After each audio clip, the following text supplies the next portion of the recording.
And we are live. Hallelujah. I know. It's so nice to be back in the studio this morning. I love it. Yeah, we have already had a ton of laughs this morning. We were trying to create a little bit of content for you guys, just little snippets and things. And all we did was laugh at ourselves and pose and, oh no, oh, let me change this. Oh, let me change this. Literally, like, okay, my stomach is hurting. I'm laughing so hard. So then we thought we should have recorded all of that. That was hilarious, just us laughing at ourselves. So Right. It's been a fun morning already. It has been a fun morning. And, then we realized it's just better off and better information when we are coming to you just live, raw, Yep. in just real talk, because we are real talk about real women and real situations and real experiences. So we just erased all of that and here we are. So before we get started, let's give a shout out to Varsity Park Studios at Varsity Park Franklin, Roanoke's newest innovative storage and business center. Check them out on Facebook or at varsityparkfranklin.com. We want to thank them for having us here to do our podcast. And we cannot stress enough times how awesome this place is. So Absolutely. We love it. Thank you, Varsity Park. So we might have some new listeners. So I'm Courtney. I'm Heather. And we're the Mac Sisters. Menopause Enough Already. Real women, real talk, menopause mysteries. We're just women supporting women as we go through this perimenopause, menopausal journey, navigating this unknown realm of this phase in life, which actually is a huge phase of life. A huge phase of life, and you say unknown, which to me, that is so sad because it is very unknown, and yet every single woman goes through this period of life. And it is just amazing that so little is known about menopause and that it is a scary word. And we're here to make it not scary. Change the mindset, change the conversations around menopause, change conversations around perimenopause. It shouldn't be something we fear. It shouldn't be something that we worry about. It shouldn't be something that we're ashamed of. And I think for a long time, women were made to feel ashamed of this part in life. And we talked about this in our last episode. We celebrate coming into womanhood, starting your cycles, all those things. And we celebrate birth, and we celebrate all of these things that a woman goes through except menopause. That's when this dark cloud kind of descends upon you. Well, no more. Big celebrations. And we're going to change that mindset. Absolutely. And so we are here so that we can navigate through this time better, and that it's not something to dread and not something to be scared of. And so how many of you guys just don't feel like yourself? Right. I have been really surprised with the number of listeners that we've had reach out to us, and their main question is, I don't know if I'm having symptoms. I just kind of feel a little different than I normally do. I don't feel like myself. I don't think I'm having any symptoms, but that is a symptom, just feeling off. Right. The very beginning. And we usually dismiss it. We go, I'm just feeling weird today. That's weird. And then I'm weird tomorrow. And just every day after that. I'm just weird. It's like, then you're crazy. Right. So just being like, I don't know, aware. I don't want to keep saying that word over and over again. But I know for me, as I was moving into this phase, I totally dismissed it because no one ever talked to me that hey, you're in that age group. It's very likely you're going into perimenopause. Right. We don't talk to each other about it, Exactly. and our doctors don't talk to us about it, kind of preparing us. They just say, hey, you're not 20 anymore. And we've said that phrase over and over again because they themselves don't typically say, well, you are in that perimenopausal age. So let's talk about some of your symptoms. Let's talk about how you're feeling. Let's go ahead and get your blood work done. Those conversations aren't being had, but I am going to say the menopausal movement is strong. It is coming full steam ahead. We're going to change these things. Absolutely. So something else you were mentioning that we have a lot of people, calling in saying that they are calling in, messaging us, Right. saying that they feel exactly what we're feeling. They're relating with what we're talking about. But then their next question is, yes, where do I go? Yeah. Who do I see? Who do you go to? Where can I go? Right. What do I need to do? They're What asking. questions do I need to ask? Yeah. I mean, and because I don't know what to do next. Right. So what do we do next? So that's what we want to talk about today. We've talked about symptoms. We've talked about nutrition. We've talked about movement. We've talked about all kinds of things. We want to talk next steps because Heather and I are definitely getting those questions personally. You guys are reaching out to us, asking, okay, y'all talked about this. I have all of the things you've talked about. I'm done. What's next? Where do I need to go? So we said, hey, here we go. We're next steps. What advice? What helpful hints? What questions to ask? We want to cover all of those things. So this might be one of those episodes that you're listening to and you might re-listen to and take a few notes, write a few little things down, some things that you can use and apply.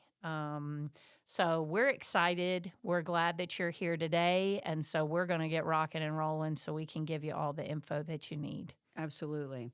So I do want to throw this question out there. How many of you have even gone to the doctor saying, hey, I don't feel right, and you get dismissed? Oh, it's just part of aging. You need to get some sleep. You need, So you how should the heck am I probably- supposed to get some sleep when Exactly. I've got 2 kids, 3 kids, Business. 4 kids coming in, waking me up, or I've got a project at work, or I've got a big presentation? Sleep is what I tend to sacrifice when I have a lot to do or a lot on my mind or those kinds of things. So that's kind of a frustrating piece of advice, I'm going to is. say.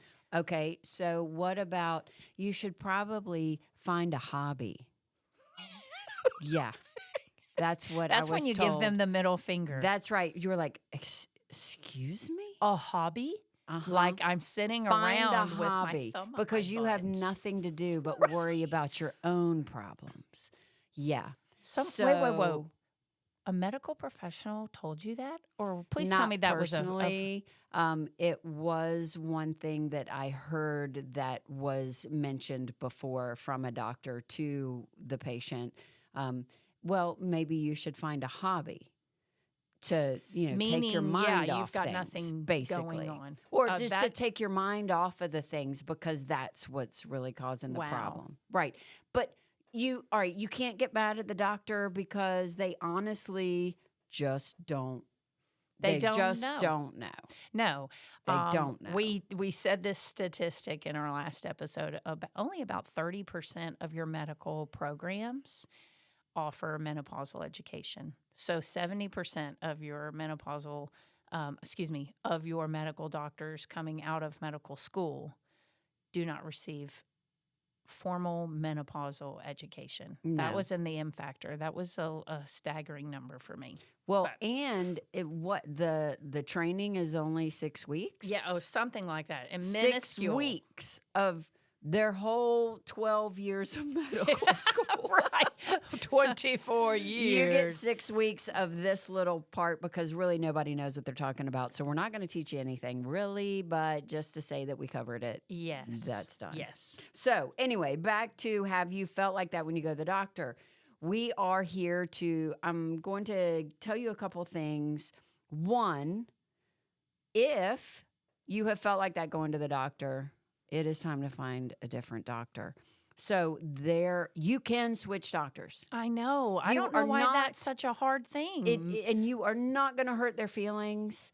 You can switch doctors because I'll tell you what, the doctor will drop you in a heartbeat. right. If they needed to. Yes. So it's don't feel like that you're like doing them a favor or it's our relationship. No, just switch doctors because this is not the doctor that you need for your hormone replacement therapy. And actually, Ellie,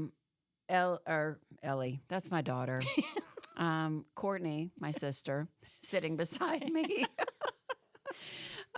We have been talking about this book that we have been reading, The New Menopause, and it's by Dr. Mary Claire Haver. And great Can I information. interject really quick? Yes. I just love the name. The New Menopause. Yes. Menopause has been here since the first woman on earth. Exactly. And probably Eve. Exactly. The new menopause.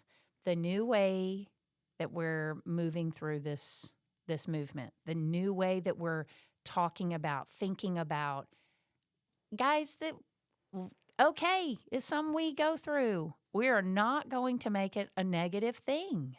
So, the new menopause. The New Menopause. Awesome book. If you have not read it, go get it. It gives so much information. And anyway, Y'all know we love Dr. Mary Claire. Follow her on Instagram. She's funny. She's informative. She's just awesome. We love her. Yes. So in that book, she actually changes hormone replacement therapy to menopause replacement therapy. So MRT.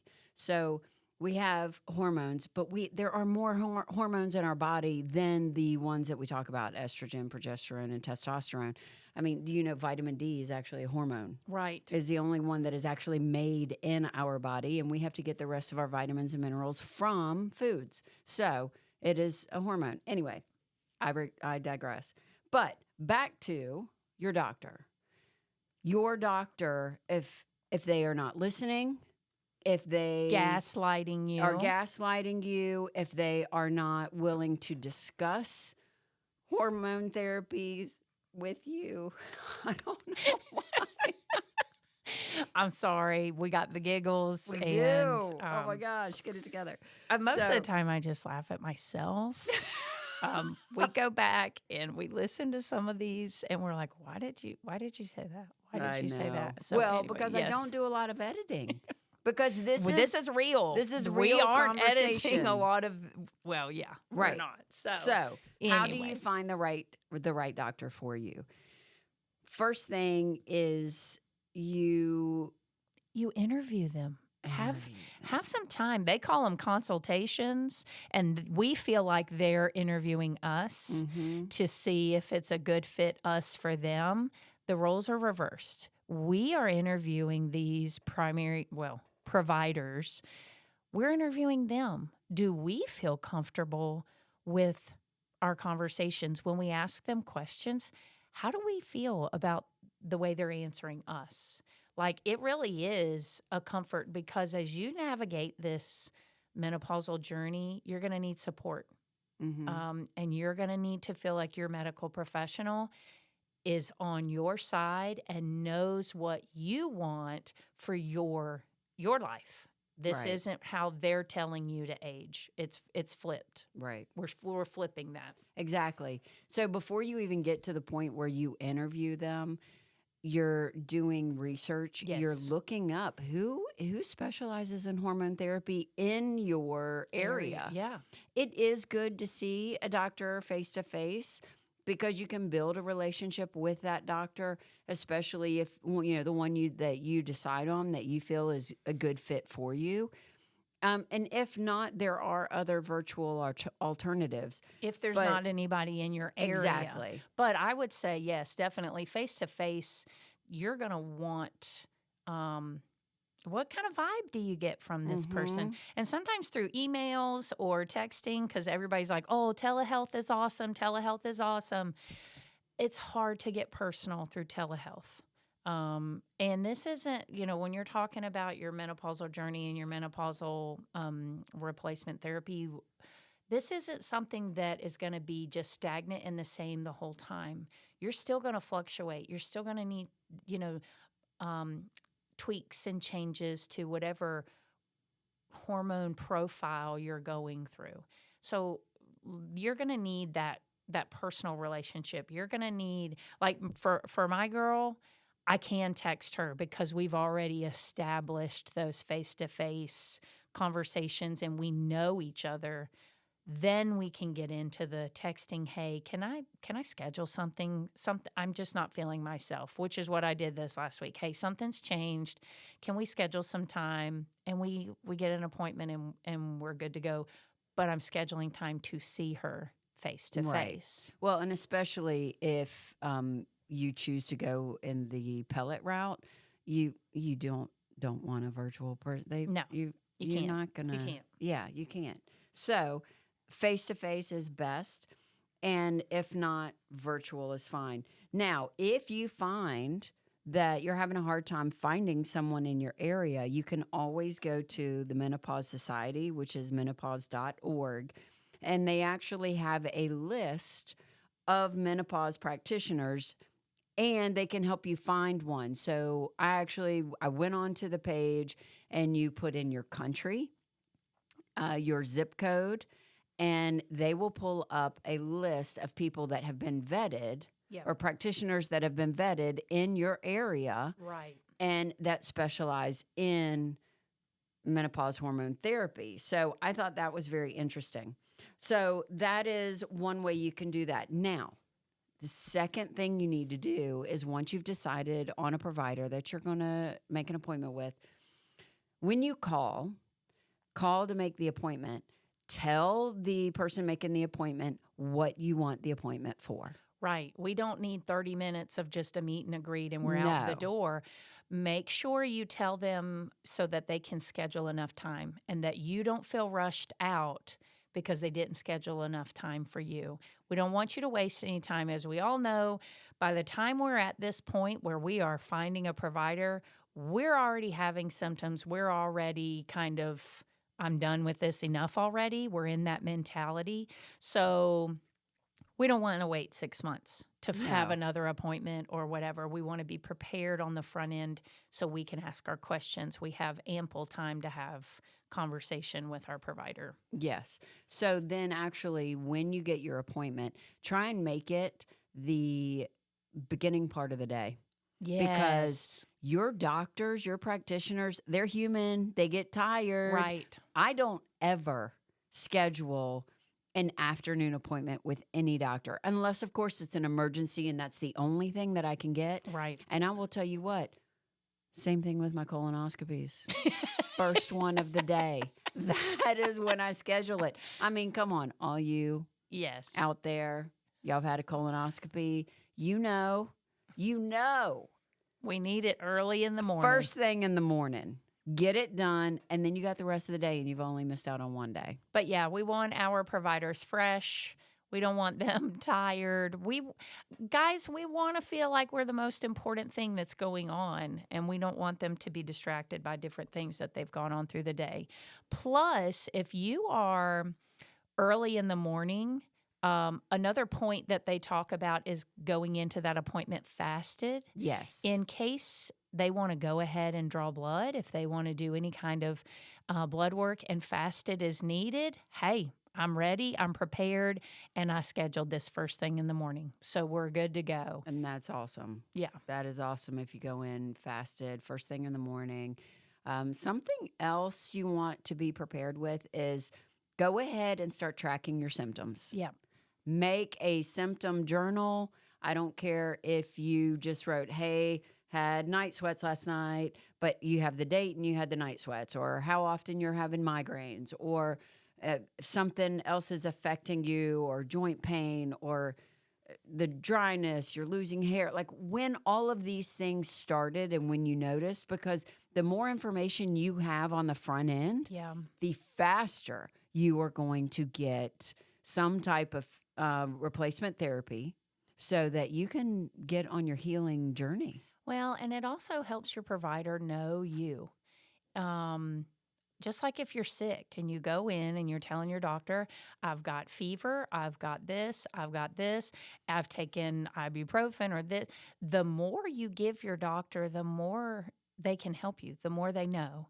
If you just went in and told them, oh, I got a cough, but you didn't tell them I've got congestion and fever and all of these other things, they could just misdiagnose or not give you appropriate I don't want to say Medications. counsel, but advice. Right. And so the more you have on the front end, have your symptom list. Um, go ahead and start making a list of questions you want answered. We all know sometimes when we get into the doctor's office, we go, I'm good. Yeah, things are good. And we forget all of the questions That we went that in we there went to in there to ask. ask. And so start making your question list. Be prepared. And at this time, if this is the first time seeing this doctor, also, you can ask the doctor, hey, how familiar are you with menopause replacement therapy? How familiar? What's your What is your training? experience Yeah, what's your on training? this? How many patients Do or, are those you kinds of open things. to different modalities? Right. What is your education? What are the results of the women that you've treated in the past? So there's nothing wrong with asking them their credentials, because I feel like sometimes we go into the doctor and we're like, oh, they're a doctor, we've just got to listen to them. Right. No. No, we're interviewing them. Exactly. So we Because want that right fit. I told you I have a friend. I think she's like on her fifth doctor because things changed or she didn't feel comfortable with how a doctor was handling something, a symptom or things like that. She's like, this is my life, and I know how I feel. So if we can't have open dialogue and conversation, and the doctor doesn't listen to me, she was like, then we're done. We have nothing else to talk about. I move on to another doctor. exactly. And so with that being said, the blood work, there have been women that have asked us, well, what blood work do I ask them to run? Yeah, what am I testing? Right. What do I want them to And test for? if they are familiar with replacement therapies, they will know exactly what blood tests to run, and they know what levels they need to look for. And whether you're high or low or whatever, they know what to look for. So you don't necessarily need to know which tests need to be done. Right. Because if you've got to go to the doctor and say, hey, I want these tests run, but the doctor says, okay, but then they don't know what your results should be. If they don't know what they should test for, then they don't know what they're looking for, and that's not a good fit. It's not. Not for this. Right. Not for this. So, Heather, tell me, what are some of the specific things that should be tested for? Does that book talk about them? Does it say what? It actually does, and I looked that up. Okay, here, a complete blood count, so a CBC. So that's something that's pretty general that every doctor Right. really runs is Right. a CBC, and it just kind of includes red blood cells, white blood cells, platelets, that kind of things. Also, a comprehensive metabolic panel that measures your liver and kidney function, Yeah. which is also another good one, because we know as your estrogen declines, your liver function has Yeah. a tendency to decline. Yep. A lipid panel, which we know, again, as your estrogen declines, our cholesterol has a tendency to start going up. So a lipid panel does help to determine those numbers. And, another thing that's good to look at in the blood is just because your cholesterol goes up, I mean, it could be correlated, with your estrogen levels. It could be with your diet if Right. you've changed anything. Right. But this actually, it just gives you a little bit more to look at than just saying, looking at your estrogen levels. Right. So the doctor is actually looking at how it's affecting your body and the changes, because you could still be technically in the normal bell curve. Yep. But you're starting to see you're symptoms. starting to That's see that changes. perimenopausal. And that's the inside of the body. So maybe your symptoms aren't even showing yet. Right, true. So that's just another reason to have blood work done anyway, as soon as you can, honestly, so that you have a baseline to go for.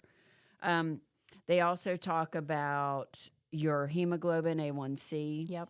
That, you have a tendency, your A1C goes up, it's a higher risk of diabetes, and we know that there's a correlation with that and Alzheimer's. So that's something else to look at. A thyroid panel, and not just your basic thyroid panel, but including your TSH, Yes. free T4, free T3, reverse T3, and 2 types of thyroid antibody levels called anti-TPO and anti-thyroglobulin. So this is actually where I found out on a basic thyroid panel, my thyroid was fine. My general practitioner was like, your thyroid is good. So when I went to the hormone doctor, he runs it, but does extensive thyroid. The extensive Yes. panel. Comes back, my thyroid antibody levels were one of them is supposed to be like around 9. Mm-hmm. Mine was 500. Oh my gosh. 500, which was just saying to the doctor, hey, her body, her immune system is attacking her thyroid. Mm-hmm. So then we've got to look at the immune system. The thyroid is trying to function on its own. Yep. And should be able to function on its own as long as we can get the immune system under control. So that's something else, instead of just, having a doctor go, oh, here's some thyroid medicine. Or your thyroid is fine. Yes. Let's find out what the problem is. And that is the difference going to a trained menopausal doctor. Absolutely. Or perimenopause, menopausal hormone therapy doctor. Yes. Their blood panels are different. They are different, and they're more in depth, and you feel like they're taking all the blood out of your body by the time they've taken the 26 vials. You've like shriveled up. Yes. You really have. No, but they do take a lot of blood. Also, they check for vitamin D. So many of us are deficient in vitamin D. It is crazy. Well, and when you are deficient in vitamin D, that's one of those vitamins that can present itself like you have an autoimmune disorder or something like that, where you're having these crazy symptoms, and a doctor, Hashimoto's. Yes, doctors are doing all of these tests when you just need a little vitamin D. You're deficient in vitamin D. So that's a huge one. Okay, and also I heard on a podcast with Dr. Mary Claire, she was actually saying that we are sometimes deficient in vitamin D, and even if we are out in the sun, our bodies are not making the vitamin D because we don't have the estrogen to support the function. Huh.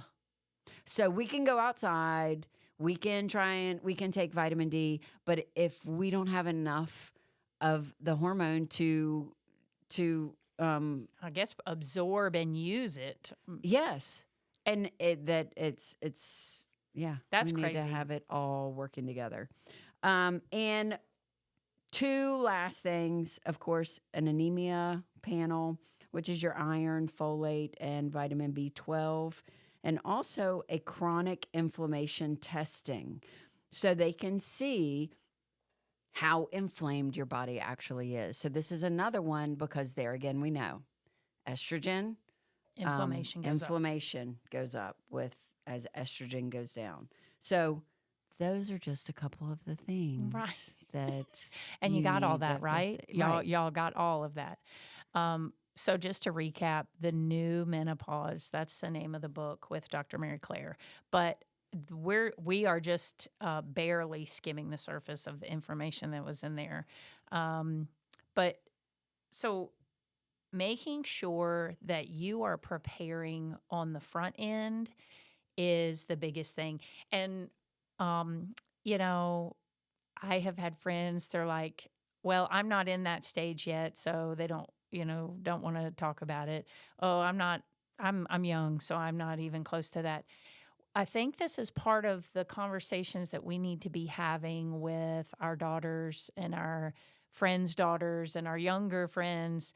They might be 30 years old, they might be 25 years old, but you're never too early to learn about your body. Mm-hmm. I mean, I don't know why we're waiting until we are hitting these symptoms to even start talking about them, because then we're kind of in a panic. Right. I know for me, it was like fast and furious, and I'm miserable, and this is horrible, and I don't want to live like this.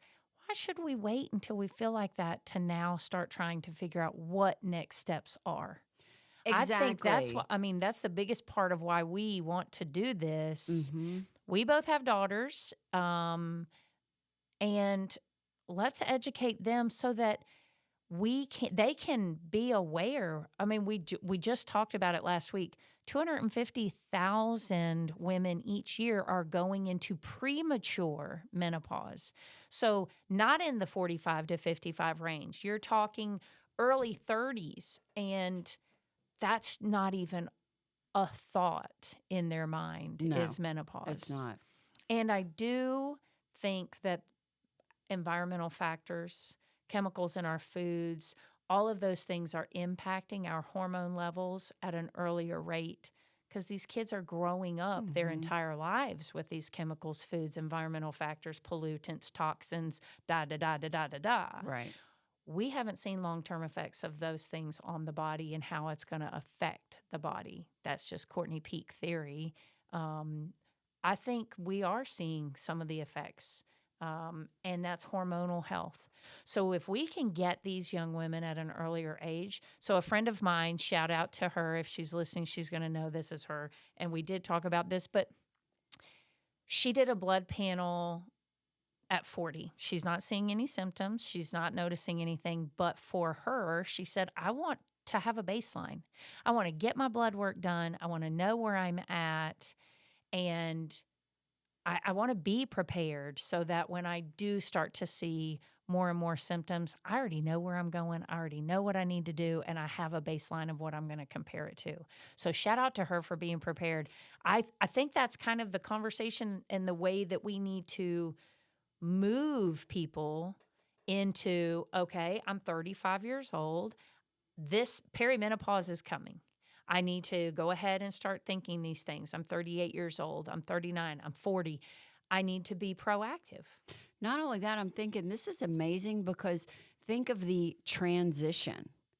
The transition for this younger generation, they being prepared and knowledgeable and educated on all of the menopause mysteries. And if they are being proactive, they can transition into menopause seamlessly. Yep. And not have this, 10-year breakdown of life where, you're feeling defeated. Right. You're feeling miserable. You don't know what's wrong. Right. And I feel so bad for all the women that have gone through this and not reached out to doctors, not reached out to help, not reached out to find out what they can do to help themselves through this. Well, because it can be debilitating. Yep. Women have quit their jobs because they don't feel like they can keep up with the work demand, or they don't have the endurance levels anymore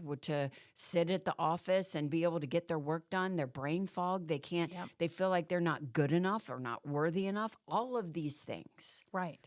And, yes, we've been there, done that, gone through it, got the t-shirt. Right.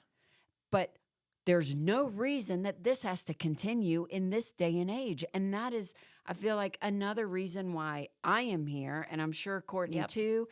We are here to educate so that this transition can go through seamlessly. Yeah.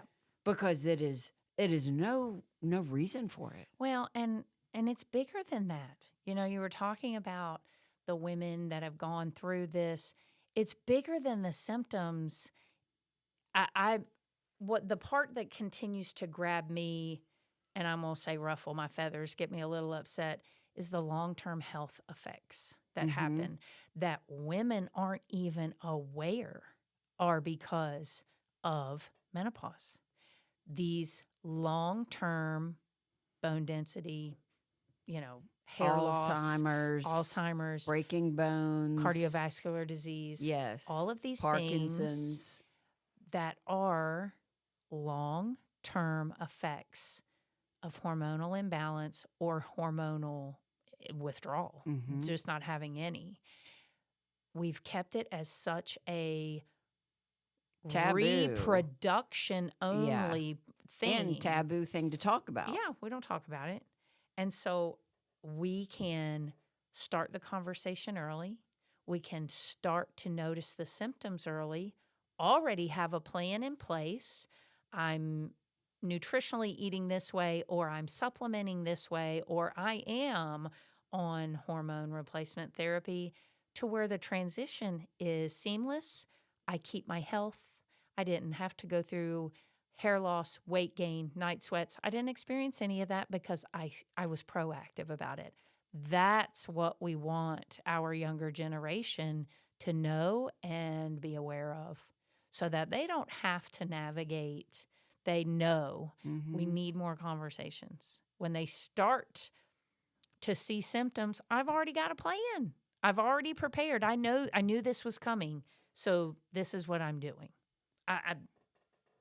Okay, get off my soapbox. No, I think that's amazing. And I think that's exactly what we need this younger generation to know and understand. Because if it's kind of like everything else, oh, that's not going to happen to me. That's not going to happen to me. Yeah. Oh, I'm not going to get a speeding ticket, even though I'm flying going 95 and a 55. Until Guess you what? do Until get the you ticket. do. And, oh, I haven't had any symptoms. And you know what? You probably do. I was talking with a friend of mine just this week, and she was talking to me about she's having all these headaches and she can't figure out why. They're not going away. The medicine's not working. And then she said, I've been to the doctor. I said, have you had your hormones checked? I said, you need to get your hormones checked. And, well, I really hadn't thought about that, and it's all going back to, if you have a baseline. Yep. And okay, I'm at this age, and even knowing what the symptoms could be that you could experience. Right. Just knowing. Right. Okay, you're ahead of the game. And you're taking care of yourself, and you're being proactive, and you're advocating for yourself, doing all these things. Right. So, Heather, does it still shock you that people go to their doctor with these symptoms in that age group, and that is not even a thought in the doctor's mind? It does. And someone, a friend of mine, very similar thing happened to her. And I was talking to Heather about this. She's asking for prayers.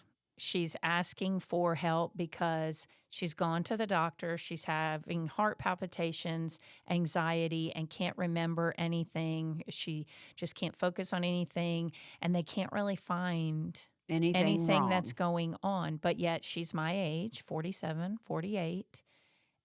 Are you kidding me?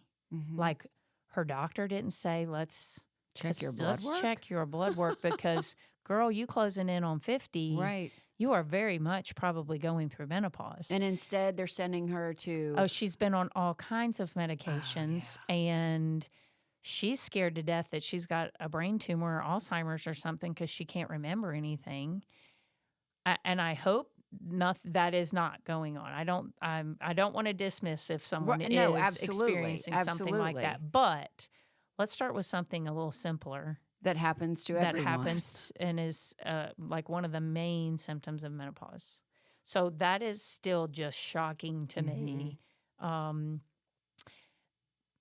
We got to do better.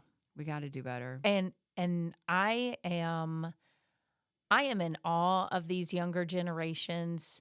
They are the ones that are going to lead this change. We're starting some conversations, but they're the ones that are going to lead the change. So those of you that are listening and you're relating to us with the symptoms and the hormones, start talking to your daughters. Now, we don't need to fearmonger. We don't we don't need to tell them, but just so they can be prepared. And maybe even just stockpile this away in your memory bank that you're going to share with the younger generation.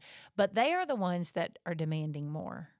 They're demanding better. They're standing up. They're standing up what they for believe and what they think. Yes. And they are a stronger, rising generation. So they are the ones that are truly going to change this, and they are the ones that are probably going to be picketing outside of medical schools, like they will. Menopause education, menopause. Right. But with that being said, this is why we need all of you listeners to share this with all the women that you love. Yeah. All of them, no matter the age. It's true, because we, one of our mom's friends, shout out Marsha. Hey, Marsha. I don't even know how old Marsha is. Our mom is in her 70s. She's mom's age. And she's loving these episodes, these podcasts, because it is relatable. And then she goes, oh my gosh, I need to share this with my daughter. Oh my gosh, I need to share this with my friend. We said it last week. Menopause is forever. Okay? Mm-hmm. Menopause is forever. We want health. We want longevity of life. We shouldn't have to, just because, oh, well, I don't have a cycle, I'm done. The long-term effects are still affecting you. They are. Even if quote unquote menopause was 20 years ago, it's still affecting you. And there are things that we can do for increased quality of life. So all of that to say, I hope you feel prepared. Yes. Yeah, all of those. And those of you, go ahead. I hope you feel better about advocating for yourself and being able to find a physician that is going to work with you and that you're able to feel like fits with you and what your goals are in life and how you want to feel. Right. This is not a quick and short thing. When you are, and unfortunately, if you're in that place where it's enough already, Mm-hmm. and I'm so done with this, it does take a little bit of time to find the right doctor, to find the right supplemental regimen for you, whether that be nutritionally or hormonally, talking to your doctor about what is going to fit you. You do have medical history that, plays a role in this, but finding that right doctor, be patient. Mm-hmm. We've talked a lot about things that you can do for symptoms, but this isn't a quick thing. That is kind of why we've talked about go ahead and start getting prepared. Maybe you're not seeing symptoms, or maybe you have like one symptom, or you're just starting to see things. Go ahead and start doing your research. Well, and not even if you're there. I think a lot of the response that we've gotten are the women that they're in it enough already. Yeah. And it's like, where do they need to go? Yeah. And Who am I calling? Yes. So I'd say phone a friend. Yeah. Phone a friend that has had therapy and go ahead and go talk to someone. Even if you can talk to a doctor and get the blood work going, because, it might take a month, it might take 2 months. But getting something in your system is going to be better than nothing, because then you're going to have to tweak your doses and Yep. stuff like that. So just making sure that you don't put this on the back burner and feel like, oh, I'll wait till tomorrow. Go ahead and take that step today. Make that call, phone a friend, start doing research online, visit Menopause Society. Now that's menopause.org, right? Menopause.org. Is that right? Yes. Yes, Menopause.org. menopause.org. And They they've can got the help you list. find a doctor in your Yes. area, even if your friends are like, ooh, I don't Right. know, I don't know. Right. That's a good resource, and they've been vetted. And if you are, in the Virginia, Roanoke, Lynchburg area, feel free to email us at Yes. menoenoughalready@gmail.com. We would be glad to give you our doctors' names and referrals of the people that we have dealt with and used. Yeah, for sure. So, Well, I hope this was informative. I hope this gave you some answers as to next steps, and that if you have questions about what we talked about today, or you y'all touched on this, what do you think about this? Again, email, Instagram, Facebook, message us, DM us through those avenues, and we are more than happy to share any kind of information that we have with you. yes, and we have just started TikTok, so check us out on Yes. TikTok, Menopause Enough Already, and follow us and just like all of our silliness. Yeah, share this. This is imperative that we change the conversation. Yes. So with that, you guys have an awesome week. Let us know if you have any questions, and have a great day. See you next time.